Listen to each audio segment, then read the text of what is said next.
The cursor blinked at Lisa Stevens like a metronome counting down to madness. 3:17 a.m., Mountain View, California. She'd been staring at the same line of code for 20 minutes, eyes burning from the monitor's blue glow. The office was empty except for the hum of servers and the occasional chirp from someone's forgotten instant messenger. She drummed her fingers against the desk index to pinky, always the same rhythm, and reached for her 7th Red Bull of the night. The quantum entanglement simulation wasn't working. Again. 3 weeks until the demo for investors, and the particles refused to maintain coherence beyond 12 milliseconds. Lisa pulled her hair back, catching a whiff of stale coffee and solder flux that seemed permanently embedded in her skin these days. Her reflection in the dark window showed what she already knew. Hollow eyes, unwashed hair, the same Stanford hoodie she'd worn for 3 days straight. "Come on," she muttered to herself, adjusting a parameter in the quantum noise reduction algorithm. "Just give me something." The simulation ran. The particles entangled, danced their probabilistic waltz, and collapsed. 11.8 milliseconds. Worse than before.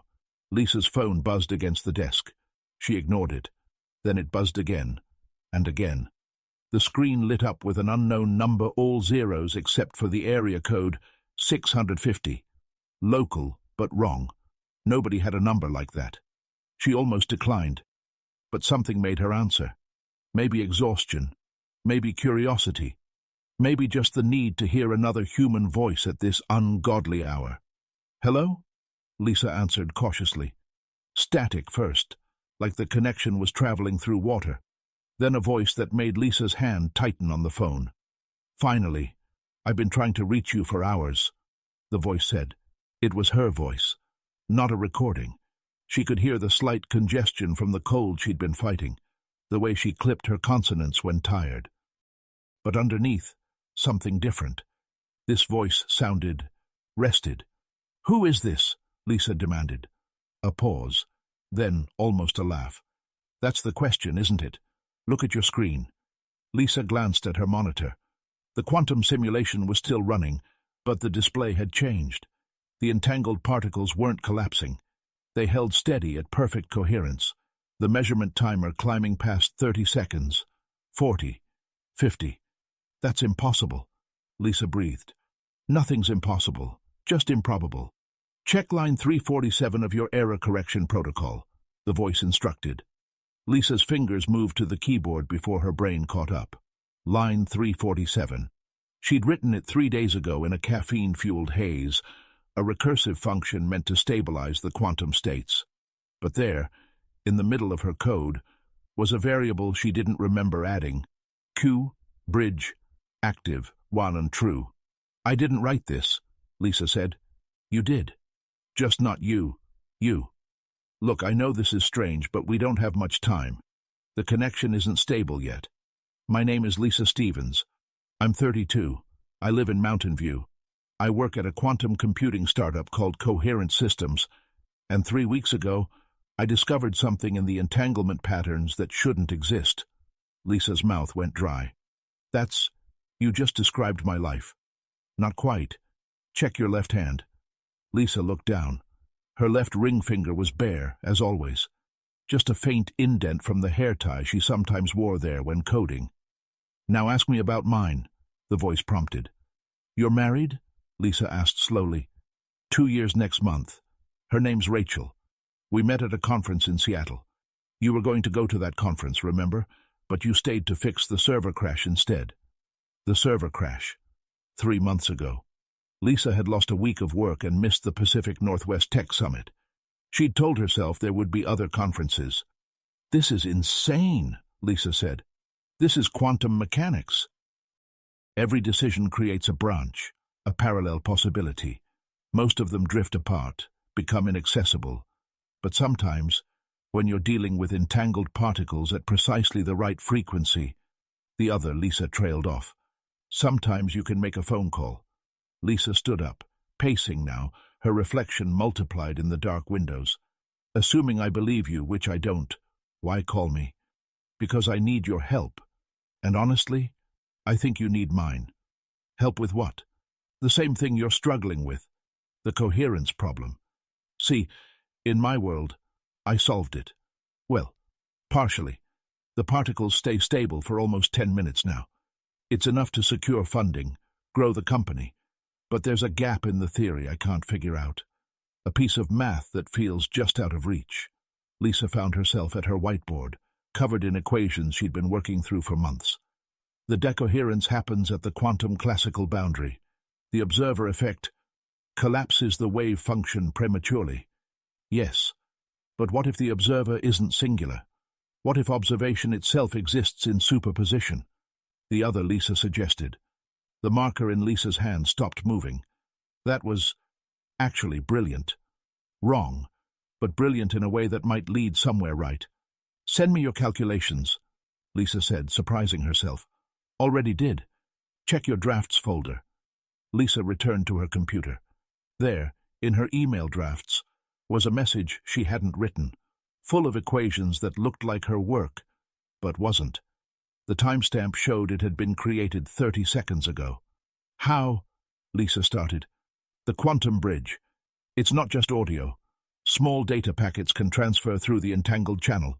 Nothing big, a few kilobytes at most, but enough for the important stuff. Lisa scanned the equations.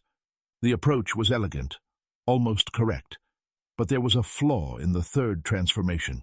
She could see it immediately, like spotting a typo in someone else's code. Her fingers flew across the keyboard, correcting, adjusting, rewriting. Try implementing this correction in your stability matrix, Lisa said, attaching her revised calculations to another draft. Silence on the other end. Then keyboard clicks, rapid and familiar. My God. The particles. They're holding. 2 minutes. 3. Lisa, this is incredible, the other Lisa said, excitement in her voice. Despite everything, the impossibility, the exhaustion, the sheer absurdity, Lisa smiled. It felt good to solve something, to help, even if she was only helping herself. So what now? Lisa asked. Now we keep talking. There's so much I want to tell you. About the company, about the opportunities you're about to miss, about the choices that matter. And maybe you can tell me about the paths I didn't take. Lisa looked around her empty office, at the pile of energy drink cans, at the couch where she'd been sleeping more often than her actual bed. Like what? Like what it's like to be completely devoted to just one thing, to not have to balance everything. Sometimes I wonder if I spread myself too thin, you know? Running a company, maintaining a relationship, trying to be present for everyone. Some nights I just want to disappear into code and not come up for air. Careful what you wish for, Lisa muttered, but she was already thinking about the other Lisa's life. A partner, success, recognition, everything she told herself she'd have someday. We could help each other, the other Lisa continued. I have 3 years of future knowledge deals that worked, mistakes to avoid, technical breakthroughs that are just around the corner for you. And you have the focus I've lost, the deep technical expertise. Together, we could solve problems neither of us could handle alone. Lisa's finger drummed against the desk again, index to pinky, always the same rhythm. In her monitor's reflection, she could see herself considering it. The exhaustion in her eyes had been replaced by something else. Hunger, maybe, or hope. When can we talk again? Lisa asked. Same time tomorrow night.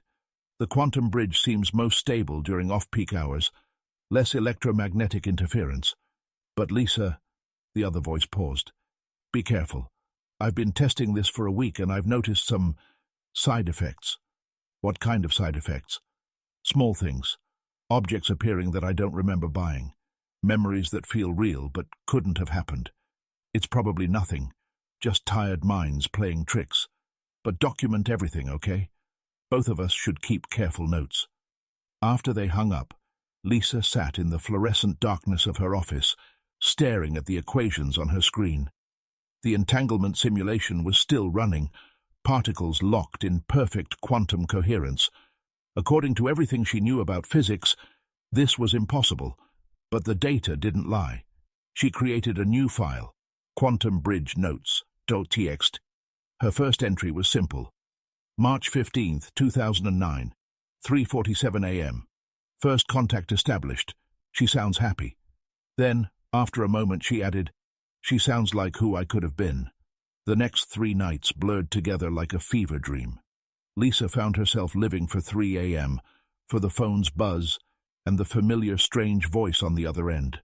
They talked for hours, trading information like players in the world's strangest game of poker.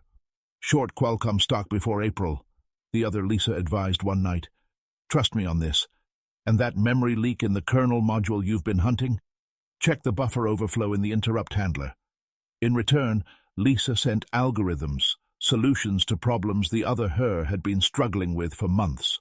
It was intoxicating, this exchange, like having a cheat code for life. But the side effects were getting harder to ignore. It started with the coffee mug. Lisa found it on her desk, Thursday morning, white ceramic with a chip on the handle, filled with cold coffee. She didn't remember making coffee. She'd been drinking only Red Bull for a week. But there it sat, lipstick marks on the rim in a shade she didn't own. Building 3 maintenance probably left it, she told herself, dumping it in the sink. But her fingers drummed nervously against her thigh, index to pinky, faster than usual. That night, the other Lisa sounded different, stressed. "Rachel's asking questions," she said without preamble. "I've been talking in my sleep, apparently, about code she knows I'm not working on, about problems my company solved months ago." "Tell her you're consulting," Lisa suggested, typing while they talked. The other Lisa's solution to the quantum decoherence problem had opened up new possibilities. With a few modifications, she could extend the entanglement duration indefinitely. "I don't lie to my wife." A pause. "I don't lie to her about important things." "This isn't important?" Lisa asked. "This is impossible. How do you explain impossible?" Lisa had no answer for that. In her world, there was no one to explain anything to. Her last relationship had ended 8 months ago. "You work too much," David had said. "It's like dating a ghost." She'd thought he was being dramatic. Now, alone in her office at 3 a.m. for the 100th night in a row, she wondered if he'd been generous. "Tell me about Rachel," Lisa said. "Why?" "Because in 3 months I'm going to that conference in Seattle. I want to know who to look for." The other Lisa's laugh was soft, complicated. "Brunette. Tall. She'll be presenting on biotech applications for quantum computing. Terrible presenter, actually. She gets nervous and talks too fast. But brilliant. And she has this way of tilting her head when she's really listening to you, like you're the only person in the world." Lisa wrote it down in her notes, then hesitated. "Are you happy?" "That's a dangerous question." "Why?" "Because I am. Mostly. But talking to you, seeing what pure focus can achieve, I wonder what I gave up. The company's doing well, but it's not revolutionary. We're profitable, stable, boring. You're on the edge of something extraordinary." "I'm on the edge of a breakdown," Lisa said flatly. "Maybe they're the same edge." The next morning, Lisa found a photograph in her apartment that shouldn't exist. It was tucked into a library book she didn't remember checking out. Her and a woman she'd never met, laughing at a restaurant she'd never been to. The woman was brunette, tall, her head tilted toward Lisa like she was the only person in the world. Lisa's hands shook as she called in sick to work for the first time in 2 years. The quantum bridge was doing something to reality, or to her, or both. She spent the day researching parallel universe theory, many-worlds interpretation, anything that might explain what was happening. The science said it was impossible. The photograph in her hand said otherwise. That night she confronted the other Lisa immediately. "It's getting worse. I found a photo of me and Rachel," Lisa said. Silence. Then, "I found code on my computer. Your code. Functions I didn't write. Solving problems I hadn't encountered yet. We need to stop. We need to be careful. There's a difference," the other Lisa countered. "No, we need to." "Lisa, listen to me. I pitched your algorithm modifications to my board yesterday. They think I'm a genius. We're getting a $30 million investment.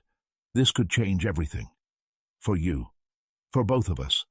I can tell you exactly how to pitch it, who to approach, what they want to hear. You could have the same success, Just 3 years behind. 3 years. At 35, maybe she'd have what the other Lisa had. Success, love, a life outside the office. All she had to do was keep talking to herself. The photo, Lisa said.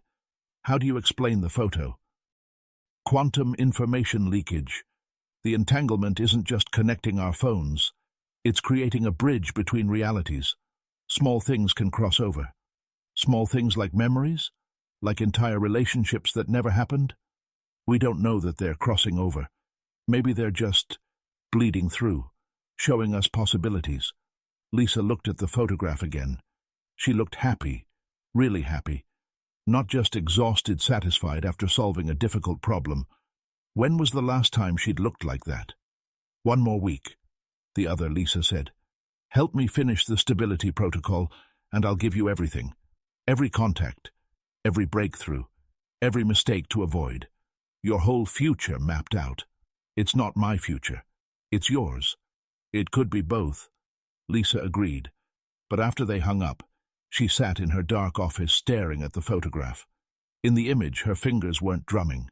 They were intertwined with Rachel's, still and content.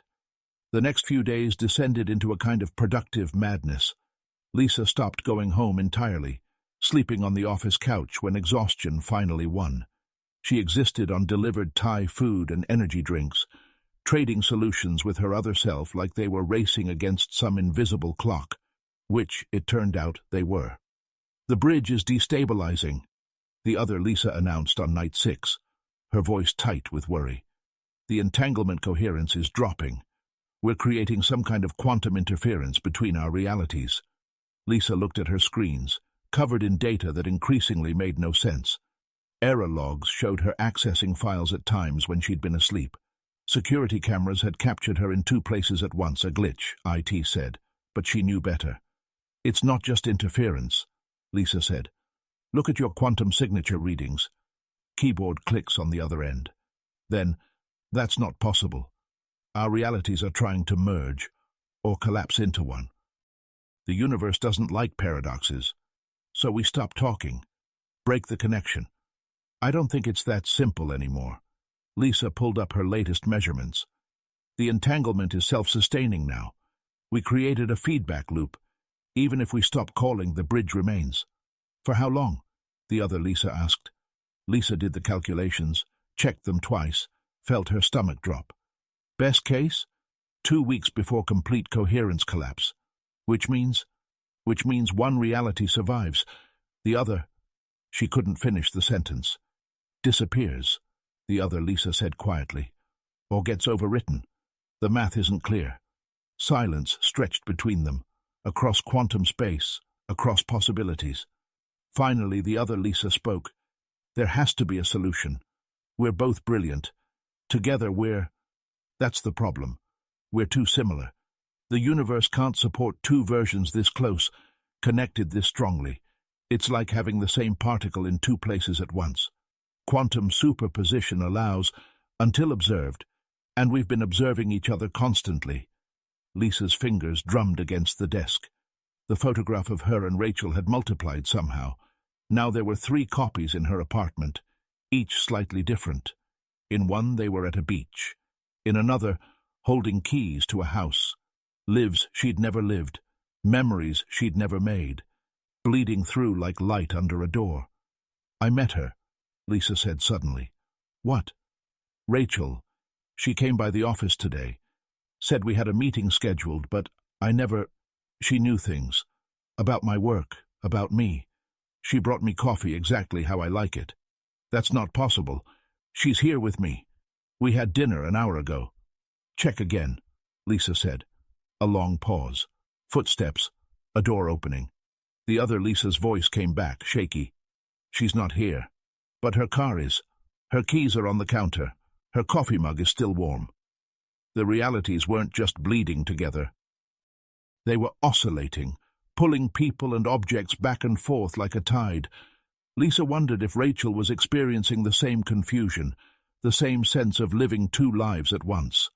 We need help, Lisa said. Someone who understands quantum mechanics better than we do. Who? Everyone who could help is already working on this project. Unless, they said it together, Professor Chen, their quantum physics advisor from Stanford. In Lisa's world, he'd retired 2 years ago. In the others, he was still teaching. I'll contact him, the other Lisa said. But Lisa, what if the solution is what we think it is? What if one of us has to? We'll find another way, Lisa said firmly. But even as she said it, Lisa knew they were running out of time. Her reflection in the dark window flickered, showing her 2 versions of herself, slightly out of sync. One exhausted and alone, one rested and wearing a wedding ring. She wondered which one was real. She wondered if it mattered. The next morning Lisa woke to find she'd been coding in her sleep, or the other her had been coding through her. The screen was full of elegant solutions to problems she hadn't even identified yet.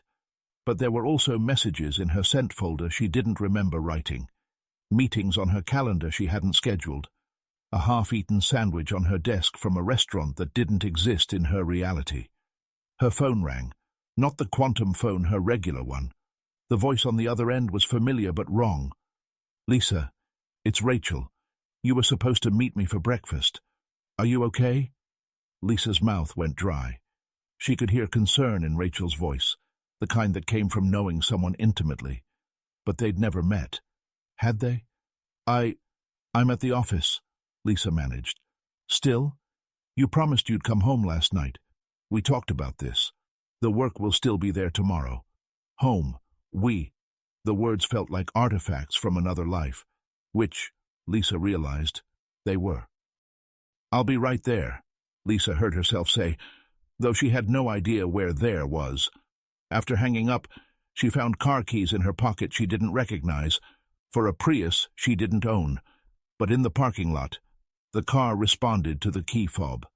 Inside, the GPS had home, programmed to an address in Palo Alto she'd never seen. She drove there in a daze, muscle memory she didn't possess, guiding her through familiar, unfamiliar streets. The house was small, cozy, with a garden that looked well-tended. A life she'd never lived was waiting behind that door. Rachel answered before she could knock. Brunette, tall, her head tilted with concern exactly as the other Lisa had described. You look exhausted. I am, Lisa said. Come on. Coffee first, then you can tell me what's really going on. The house felt like a museum of alternate choices. Photos on the mantel showed adventures Lisa had never taken, hiking in Yosemite, a trip to Japan, a wedding where she wore a dress she didn't own and smiled with a joy she didn't remember feeling. But underneath the wrongness was something else, a sense of rightness, of fit, like trying on a coat that belonged to someone else, only to find it was tailored perfectly for you. Rachel moved through the kitchen with practiced ease, making coffee with the exact ratio of cream to sugar Lisa preferred. They'd clearly done this dance 1,000 times, just not in Lisa's timeline. The quantum project, Rachel said, sitting down. That's what this is about, isn't it? Lisa nodded, unable to trust her voice. You've been different for a week. Distracted, working on problems your company already solved. And last night, Rachel paused, sitting across from Lisa at a kitchen table that felt both foreign and familiar. Last night you were talking to someone on the phone, at 3 a.m. You kept saying, that's impossible and we need to stop. Rachel, Lisa started. I'm not angry. I'm worried. You're scaring me, Lisa. It's like you're becoming someone else. The irony was sharp enough to cut. Lisa took a sip of perfect coffee and tried to find words that wouldn't sound insane. What if I told you that quantum entanglement could connect parallel realities? Rachel's expression didn't change. I'd say that violates about 12 laws of physics. 11. And only if you assume observation collapses the wave function universally rather than locally. Lisa, Rachel began, there's another me, another timeline where I never met you, never left the startup, never... Lisa gestured at the house, the life, the ring she wasn't wearing but could feel the ghost of. She's been calling. We've been trading information, helping each other, but the connection is destabilizing both realities. Rachel was quiet for a long moment. Then, show me the math. Lisa pulled out her phone, opened the equations she'd been working on. Rachel studied them with the intensity Lisa recognized from her own mirror. Finally, she looked up. "This is either brilliant or insane." "Both. It's both," Lisa said. "And this other you, she's alone?" Lisa nodded. "But successful? The company? The breakthrough you've been chasing?" "She's close. We're close. Together we almost solved it." Rachel stood, walked to the window. Outside, the garden was beginning to bloom, another thing Lisa had never planted but somehow knew she loved. "How long before the realities collapse?" Rachel asked. "A week, maybe less. And then? One version survives. The other doesn't."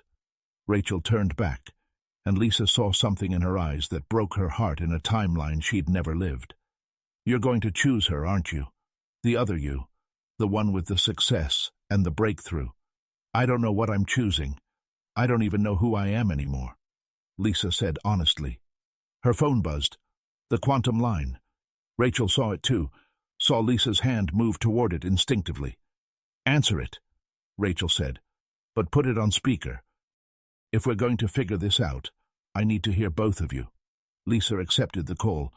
The other Lisa's voice filled the kitchen, tight with panic. "Something's wrong. Professor Chen ran the numbers.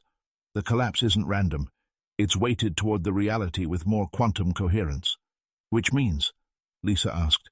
"The reality with stronger observation wins. And right now, with the bridge active, with us constantly observing each other, we're deadlocked," Lisa finished. Rachel stepped forward. "This is Rachel, the Rachel you didn't meet. I have a question. What happens if you voluntarily break the observation? If one of you chooses to stop looking?" Silence. Then the other Lisa. "Theoretically, that reality would fade. The observer effect would collapse everything into the remaining timeline. So one of you has to let go," Rachel said. "One of you has to choose to stop observing, stop holding on to your reality." "That's death," the other Lisa said. "No," Rachel corrected gently. "That's choice. There's a difference." Lisa's fingers drummed against the kitchen table. The wood was worn smooth in exactly that spot. Years of the same nervous gesture wearing it down.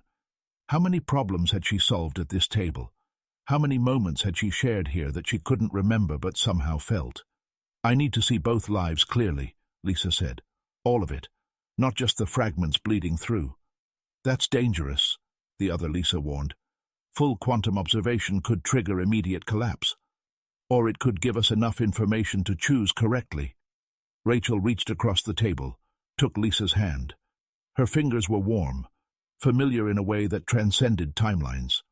"Whatever you decide, I need you to know something. The life we built, it's not perfect.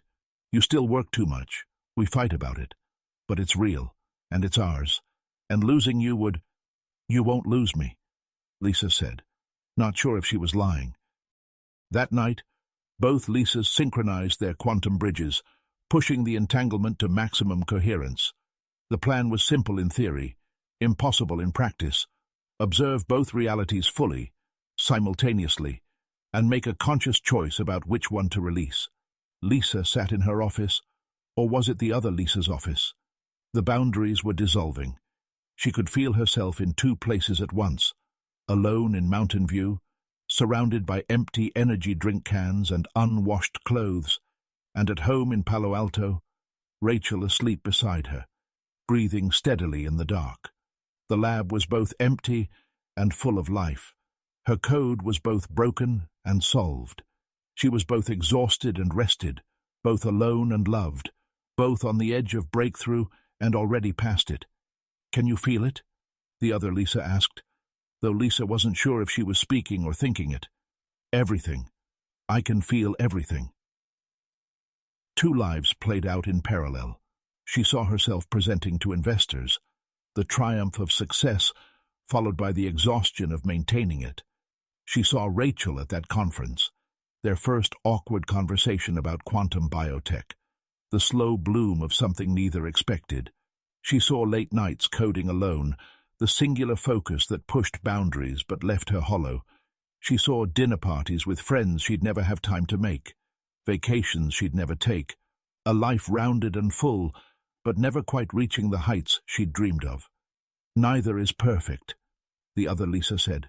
No, but they're both ours. The realities were shaking now, oscillating faster. Objects flickered in and out of existence. The photograph of her and Rachel appeared and disappeared like a quantum strobe. Lisa could feel the collapse beginning, the universe preparing to choose. One of us has to let go, Lisa said. I know. The breakthrough. We're so close. The world needs this technology. But is that worth a life? A real life with real connections? Lisa thought about Rachel's hand in hers, warm and solid. She thought about the garden she'd never planted, the trips she'd never taken, the love she'd never felt but somehow remembered. Then she thought about the code on her screen, the elegant solution that would change everything, the future she'd sacrificed everything to build. What if we're thinking about this wrong? Lisa said suddenly. What if it's not about choosing which life to keep, but about choosing which life to complete? What do you mean? The other Lisa asked. You have love but question if you've achieved enough. I have achievement but wonder if I've loved enough. We're both incomplete, holding on to what we have while reaching for what we don't. The other Lisa was quiet.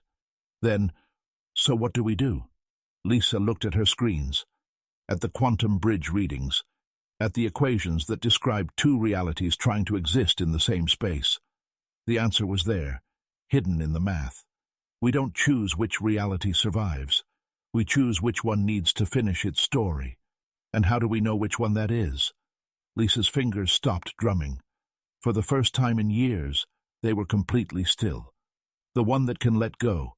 The one that's ready to stop observing, stop grasping, stop trying to be everything. The one that accepts what it is instead of constantly reaching for what it isn't. She could feel the other Lisa understanding, the shared recognition rippling through quantum space. I'm tired, the other Lisa said softly. I've been tired for so long. Even with Rachel, with the success, I'm still reaching, still trying to prove something, still drumming my fingers waiting for the next problem to solve. And Lisa looked around her empty office, at the life she'd built in isolation. I'm not done yet. There's still more to discover, not just in the code, but in everything else. You'll go to Seattle? The other Lisa asked. I'll go to Seattle. And you'll take breaks? Actually go home sometimes? I'll try.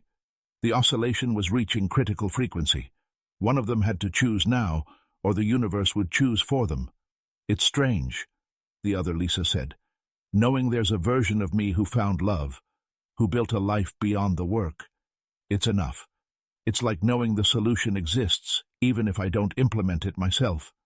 And knowing there's a version who pushed further, who found what I stopped looking for, that's enough too. Lisa felt the moment arrive, sharp and clear as compiled code. The choice wasn't about which life was better, it was about which story was complete. I love her, the other Lisa said. I love the life we built. It's not perfect, but it's whole. And maybe that's worth more than any breakthrough. Then stop observing. Let go. Trust that your reality, that choice, that love is enough. What about you? The loneliness is temporary. The breakthrough isn't. And now I know what's waiting on the other side of it. Lisa felt the other her beginning to release, the observation wavering like a hand slowly opening. The oscillation began to slow, reality settling like sediment in still water. Thank you, the other Lisa said, voice fading, for showing me what I was afraid to see. Thank you for showing me what I was afraid to want. The quantum bridge collapsed. Lisa sat alone in her office, the screens dark except for a single blinking cursor. The photograph was gone. The extra coffee mugs, the false memories, the ring she'd never worn, all of it dissolved back into possibility. But the code remained. The solution they'd built together, the breakthrough that would change everything. And more than that, the knowledge that another path existed, that love and connection were waiting if she could just lift her head from the screen long enough to see them. Her phone buzzed. A regular text from her assistant. Your flight to Seattle is booked for Friday. The quantum computing conference you wanted to attend. Lisa smiled, her fingers starting their familiar drum against the desk, then stopping. She saved her work, shut down her computer, and did something she hadn't done in months. She went home. The apartment was exactly as she'd left it, cramped, messy, empty. But for the first time, she saw it as temporary rather than permanent. A way station, not a destination. On her laptop, she pulled up the conference schedule. There it was. Biotech Applications for Quantum Computing, presented by Dr. Rachel Chen, 2 p.m. on Saturday. Terrible time slot, Lisa thought. The presenter must be new, nervous. She thought about the other Lisa, somewhere in the dissolved possibility of another timeline, sitting at a kitchen table with someone who made her coffee perfectly, complete in her choice, no longer reaching for what she didn't have. And she thought about herself, incomplete, but finally aware of it, standing at the beginning of something rather than the end. The breakthrough would be published next month. The technology would change the world. But first, she had a conference to attend, a presentation to watch, a life to start living beyond the fluorescent glow of an empty office. Her fingers stayed still against her leg. No drumming, no rhythm, just possibility, waiting to collapse into something real.